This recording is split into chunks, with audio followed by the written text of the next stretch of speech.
Goeiedag en baie welkom weer by jou Lewelig Dagstukkies, dag 22. Genesis 2 vers 7. Die Here God het toe die mens gevorm uit stof van die aarde en lewensasem in sy neus geblaas, sodat die mens 'n lewende wese geword het. Elke asemteug is 'n klein herinnering dat God nog met jou besig is. God se asem van lewe. Een van die groot lesse wat ons hopelik tydens COVID geleer het, is hoe belangrik suurstof vir lewe is. Daarmee saam, wat 'n ontsettende voorreg dit is om elke dag te kan asemhaal. Die gemiddelde mens haal tussen 17.000 en 23.000 keer per dag asem. Ongelukkig is dit ook waar dat die suiwerheid van die lug wat ons inasem, suurstof, ook tot 'n baie groot mate die kwaliteit van ons lewens gaan bepaal.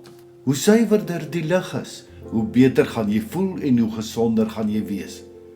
Ongelukkig het ons so gewoond geraak aan ons spontane outomatiese asemhaling, dat ons ook nie meer konsentreer op hoe ons asemhaal nie. Die gevolg is dat meeste mense net die boonste 20% van hulle longe gebruik, omdat hulle baie vlak asemhaal. Dit is ook 'n bewese feit dat fisiese asemhaling 'n direkte invloed het op ons psigiese en geestelike welstand. Die oomblik as ons begin stres, begin ons vinniger en vlakker asemhaal. Juist daarom word daar vir mense wat paniekerig raak gesê, haal diep asem. Een van die wonderlikste ontdekkings wat ek gemaak het, is om elke nou en dan op te staan van waar ek sit en werk en sommer net lekker diep asem te haal. Ek strek op na bo terwyl ek my longe vol lug maak en dan asem ek uit so ver as wat ek kan terwyl ek vorentoe sak. Ek kombineer dit dan ook met geestelike asemhaling. Wanneer ek inasem, sê ek vir myself, ek asem nou God se lig, liefde, krag, vrede, kalmte ensovoorts in. Wanneer ek dan uitasem, asem ek alle spanning, bekommernis en negativiteit uit en dan gee ek dit sommer vir God om te hanteer. Met die eerste asemteug wat ons ingeasem het, het ons begin om onafhanklik te lewe. Met die laaste asem wat ons uitblaas, hou ons op met lewe. Daarom is inasem gelyk aan lewe en uitasem gelyk aan dood. Dit is wat geestelike asemhaling beteken. Ek asem alles wat God is in en ek asem al die dinge wat dood maak uit. Hoe meer gereeld ons tyd maak vir diep asemhaling, hoe beter gaan ons voel en hoe meer gaan ons gedoen kry. Die baba word deur die naastring voorsien van sy mamma se suurstof. Met geboorte word die naastring dan geknip en moet die baba self begin asemhaal.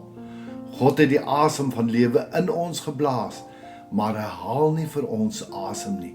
Dit is ons verantwoordelikheid.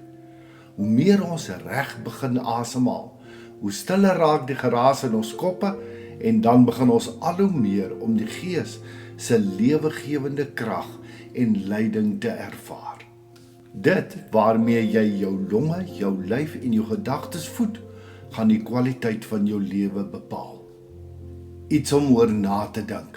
Hoekom dink jy, gee ons so min aandag aan die manier waarop ons asemhaal? Wat dink jy sal gebeur as ons ook begin om geestelik reg asem te haal? Hoe gaan jy vandag begin om tyd te maak om reg asem te haal?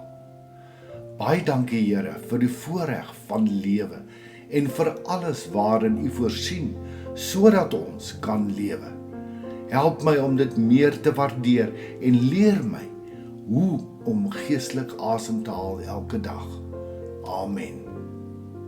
Sommer daar waar jy sit, kom ons begin sommer nou, trek die asem in, so diep soos wat jy kan en hou hom so vir 'n paar sekondes en dan blaas jy alles uit en maak dit 'n gewoonte om dit sommer so 5 keer elke nou en dan te doen. Mag die Here jou ryklik seën. Liefde groete, Shaal Botha.